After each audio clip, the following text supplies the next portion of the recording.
ఓం సాయిరామ్. శ్రీ సచ్చిదానంద సమర్థ సద్గురు సాయినాథ్ మహారాజ్కి జై. మన సాయి కుటుంబ సభ్యులందరికీ నమస్కారం అండి. ఎలా ఉన్నారు, ఏం చేస్తున్నారు? మీరందరూ కూడా సంతోషంగా, క్షేమంగా, ఆరోగ్యంగా ఉండాలని, సాయినాథుని యొక్క ఆశీస్సులు మనపై ఎప్పుడు ఉండాలని మనస్ఫూర్తిగా ఆ సాయిని వేడుకుంటూ ఈరోజు వీడియోను మొదలు పెడుతున్నాను. ఇక ఈరోజు వీడియోలో బాబాగారి సందేశం ఏమిటి అంటే, బిడ్డ, నీ మనసుకు నచ్చేటటువంటి ఒక మంచి శుభవార్తతో నేను ఈరోజు నీ ముందుకు వచ్చాను. కాబట్టి నీవు ఒక్కసారి కళ్ళు మూసుకొని ఇక్కడ ఉన్నటువంటి ఈ రెండు వస్తువుల్లో ఏదో ఒక దాన్ని ఎంచుకో, అందులో ఉన్నటువంటి సమాధానాన్ని తెలుసుకుంటున్నారు. మరి బాబాగారు దేనిని ఉద్దేశించి మనకు ఈ సందేశాన్ని తెలియపరచబోతున్నారు, తప్పకుండా తెలుసుకుందాం. అంతకన్నా ముందు మన ఛానల్ ఎవరైనా కొత్తగా ఇప్పుడే చూస్తున్నట్లయితే దయచేసి ఛానల్ను సబ్స్క్రైబ్ చేసుకుని వీడియో మీకు నచ్చితే లైక్ చేసి సపోర్ట్ చేయడం మాత్రం మర్చిపోకండి. మరి బాబాగారి సందేశం ఏమిటో తెలుసుకుందాం. బిడ్డ, నీవు కాసేపు కళ్ళు మూసుకొని ఈ బాబాను మనస్ఫూర్తిగా ధ్యానించి ఇక్కడ ఉన్నటువంటి ఈ రెండు వస్తువులలో, ఈ రెండు పువ్వులలో ఒక పువ్వును ఎంచుకోమ్మా. నీ మనసులో ఉన్నటువంటి సంకోచాలన్నీ కూడా దూరం చేసే విధంగా నా ఈ సమాధానం నీకు రాబోతుంది. బాబాగారి సందేశాన్ని తెలుసుకోబోయే ముందుగా చాలామందికి ఎన్నో సమస్యలు, ఇబ్బందులు ఎదురవుతూ ఉంటాయి కదండి. మరి అలాంటప్పుడు మీరు ఎక్కడెక్కడికో వెళ్ళి జ్యోతిష్యం చెప్పించుకొని నిరాశ చెంది ఉంటే ఒకసారి ఈ గురువు గారిని కాంటాక్ట్ అవ్వండి. మీకు ఏ సమస్య ఉన్నా కానీ, ప్రేమ, పెళ్ళి, సంతానం, వ్యాపారం, అలాగే నరదృష్టి, ఇలా ఏ సమస్య ఉన్నా కానీ 100% ఫోన్ ద్వారా మనకు ఉన్న చోటనే చాలా చక్కని పరిష్కార మార్గాన్ని గురువుగారు తెలియపరుస్తారు. 9043637512 సంప్రదించవలసినటువంటి ఫోన్ నెంబర్.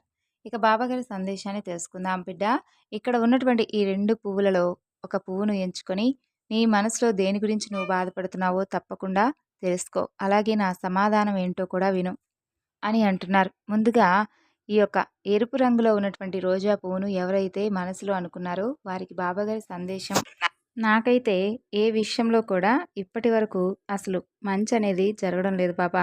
ప్రతిరోజు కూడా ఏదో ఒక శుభవార్త నువ్వు వినబోతున్నావు అని నువ్వు అంటున్న ప్రతిసారి కూడా ఆ శుభవార్త నా కోసం ఉందేమోనని ఎదురు చూశాను. కానీ నా వరకు మాత్రం ఏ శుభవార్త రావడం లేదు. నేను ఇక ఓపిక పట్టేటటువంటి, అంటే నాకున్నటువంటి శ్రద్ధ సబూరి కూడా పూర్తిగా తొలగిపోయాయి అని అంటున్నాను. ఇంకా చెప్పవలసి వస్తే నీపై ఉన్నటువంటి నమ్మకాన్ని కూడా రోజు రోజుకు తొలగించుకోబోతున్నాను అనే విధంగా నీ మనసుకు నువ్వు కష్టపెట్టుకుంటూ బాధపడుతూ ఉన్నావు కదూ. చూడు, నీ మనసులో ఉన్నటువంటి సంకోచాలన్నీ కూడా నేను దూరం చేస్తాను. నీకు తప్పకుండా నేను సహాయం అందిస్తాను. నీవు చేస్తున్నటువంటి పనిలో కానీ, ఏ వృత్తిలో అయితే నీవు చేస్తున్నావో ఆ వృత్తికి సంబంధించినటువంటి మంచి ప్రతిఫలాన్ని నీకు అతి త్వరలోనే అందివ్వబోతున్నాను. ఇది నీ సాయి వాగ్దానంగా గుర్తుంచుకో. అలాగే నీ మనసులో ఉన్నటువంటి బాధంతా కూడా తొలగిస్తాను. నీ కుటుంబంలో ఉన్నటువంటి ప్రతి ఒక్కరికి కూడా ఏ అవసరానికి ఎవరికి ఏం కావాలన్నది కూడా నీ ద్వారానే వారందరికీ కూడా అందపరిచే విధంగా చేస్తాను. నువ్వేం చేయాలన్నా కానీ వెనకాడవని నాకు తెలుసు. ఆఖరికి నీ సంతోషాన్నైనా విడిచిపెట్టుకుంటావేమో కానీ నీ కుటుంబ సభ్యులు సంతోషంగా ఉంటే చాలనుకుంటా. నీ కుటుంబ సభ్యులంటే నీకు అంత ప్రాణం, అంతగా విలువిస్తావు. ప్రతి క్షణాన్ని కూడా చాలా అంటే చాలా ఎక్కువగా కుటుంబ సభ్యులతో గడపాలనుకుంటూ ఉంటావు. సరదాగా గడుపుతూ ఉంటావు. కాస్త సమయం ఉన్నా కూడా బయట స్నేహితులతో కంటే కూడా కుటుంబ సభ్యులతోనే ఎక్కువ సమయం అనేది కేటాయిస్తూ ఉంటావు. అంటే సరదాగా వారిని బయటకు తీసుకుని వెళ్ళడం, సంతోషంగా వారితో మాట్లాడుతూ ఉండడం, వారికి ఇష్టమైనటువంటి ప్రతి పనిని కూడా గౌరవముఖంతో వారికి చేసి పెడుతూ ఉండడం, ఇలాంటివంటే నీకు ఎంతో ఇష్టం కదా. కాబట్టి నీ కుటుంబానికి నువ్వు ఎంత ప్రాధాన్యత ఇస్తున్నావో వారి ద్వారా నీకు అంతే మంచి పేరును, అలాగే వారిలో ఉన్నటువంటి ప్రతి ఆనందాన్ని కూడా నువ్వు వారితో పాటు పంచుకునేటటువంటి క్షణాలను నీకు అతి తొందరలోనే నేను తప్పకుండా ఇంకాస్త ఎక్కువగా నీ కలలన్నీ కూడా నిజం చేయడానికి, అలాగే వారి అవసరాలకు, నీ అవసరాలకు సరిపడా ధనాన్ని కానీ, అలాగే నీ వృత్తిపరంగా మంచి లాభాన్ని కానీ అన్నీ కూడా నువ్వు చూడబోయే విధంగా అతి త్వరలోనే నీకు నువ్వన్నట్లుగా ఇప్పటి వరకు విననటువంటి శుభవార్తను నువ్వు వినేలా చేస్తాను అంటున్నారు బాబాగారు. ఇక రెండవ రంగు ఉన్నటువంటి ఆ పసుపు కలర్లో ఉన్నటువంటి రోజా పువ్వును ఎవరైతే మనసులో అనుకున్నారండి, వారికి బాబాగారు ఏ విధంగా చెప్తున్నారు అంటే, బిడ్డ, నీ మనసులో నువ్వు చాలా ఆలోచనలతో ఉన్నావు. నీ మనసు నువ్వు చాలా అంటే చాలా ఎక్కువగా ఆలోచనలతోనే ప్రతిరోజు కూడా గడుపుతూ ఉంటున్నావు. నీ మనసులో ఉన్న సంకోచాలన్నీ కూడా నేను ఈరోజు దూరం చేయబోతున్నాను. అలాగే నీవు దేని గురించి అయితే ఎక్కువగా ఆలోచిస్తున్నావో దాని గురించి కూడా నేను ఈరోజు మంచి సమాధానం ఇవ్వబోతున్నాను. నీకు కొన్ని రకాలైనటువంటి అనారోగ్య సమస్యలు, ఇబ్బందులు వచ్చేటటువంటి అవకాశం ఎక్కువగా ఉంటుందని చెప్పి, ఎక్కువగా నెగెటివ్ ఆలోచనలైతే చేస్తూ ఉన్నావు చూడు. చిన్నపాటి అనారోగ్య సమస్యలకి ఇలా నీవు కుప్పకూలిపోతే ఎలా అమ్మా? కుటుంబ భారాన్నంతా కూడా వహించవలసినటువంటి నువ్వు, ఇలా ప్రతిరోజుకి కూడా రోజురోజుకి కృంగి కృషించి క్షీణించిపోతూ ఉంటే, నిన్ను చూస్తున్నటువంటి కుటుంబంలో ఉన్న ప్రతి ఒక్కరూ కూడా ఎలా ఉంటారనుకుంటున్నావు చెప్పు? కాబట్టి నువ్వు సంతోషంగా, ఆనందంగా ఏదైనా కానీ అంటే ఎక్కువగా లేనిపోని ఆలోచనలతో నీ మనస్సు నువ్వు ఎక్కువగా కంగారు పెట్టుకుంటూ ఉంటే, పని ఒత్తిడి వలన కానీ, లేదంటే దేని గురించైనా నిరాశ, నిస్పృహ మిగులుతాయి. అంతే తప్ప ఇంకేది కూడా లేదు. దానివల్ల నీకు చిన్నపాటి అనారోగ్య సమస్యలే వస్తున్నాయి కానీ, నీకేది కూడా అనారోగ్యం కానీ, లేదంటే ఆరోగ్యానికి సంబంధించినటువంటి విషయాల్లో నువ్వేమీ కంగారు పడనవసరం లేదు.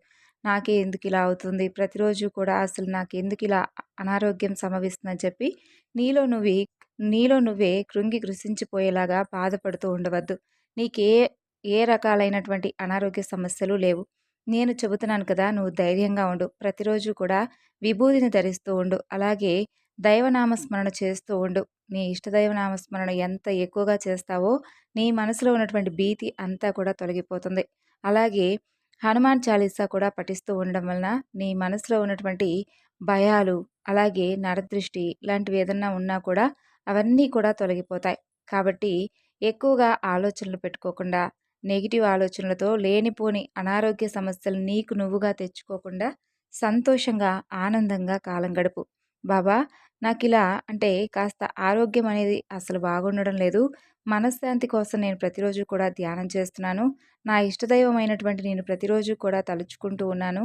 అయినప్పటికీ కూడా నా మనసులో ఏదో తెలియనటువంటి భయం అనేది ఏర్పడుతూ ఉంది. ఆ భయాన్ని తీసివేయి బాబా అని అడిగావు కదా! కాబట్టే ఈరోజు ఈ సందేశం ద్వారా నీకు మంచిగా కొన్ని మాటలను ఈ విధంగా నేనే చెప్పినంతగా నువ్వు నమ్ముతావని ఈ యొక్క సందేశాన్ని నీకు ఈరోజు పంపించానని చెప్పి భావించు. నీ మనసులో ఉన్నటువంటి సంకోచాలన్నీ కూడా పక్కన పెట్టి, నేనే నీతో మాట్లాడుతున్నాననేటటువంటి ఉద్దేశంతో ఈ మాటలను నువ్వు ఆలకించు. ఎక్కువగా అంటే ఆలోచనలేవి పెట్టుకోకుండా, ఒత్తిడికి గురి కాకుండా, శ్రద్ధతో, ప్రేమతో నువ్వు చేసేటటువంటి తక్కువ పనైనా సరే ఇష్టంతో చెయ్యి. కుటుంబ సభ్యులతో ప్రతి ఒక్కరితో కూడా కాలం గడుపుతూ ఆనందంగా జీవిస్తూ ఉండు. అప్పుడు నీ మనసులో ఎటువంటి ఒత్తిడి లేకుండా ఏదైనా కానీ సంతోషంగా చాలా రిలీఫ్‌గా ఉంటావు అని చెప్పి అర్థం. కాబట్టి కుటుంబ సభ్యులతో నువ్వు ఎంతైతే టైం స్పెండ్ చేస్తావో, అలాగే వారితో ఎంతగా అయితే అంటే నీ మనసులో ఉన్నటువంటి బాధంతా కూడా వ్యక్తపరుస్తావో, అప్పుడే నీలో ఉన్నటువంటి ఒత్తిడి అంతా కూడా దూరమైపోతుంది. ఇక ధ్యానం చేస్తూ, ఇష్టదైవ నామస్మరణ చేస్తూ, ఇంట్లో చక్కగా 2 పూటలు కూడా దీపం పెట్టుకుంటూ ఉండడం వలన, నీలో ఉన్నటువంటి నెగెటివ్ ఆలోచనలన్నీ కూడా బయటకు వెళ్ళిపోతాయి.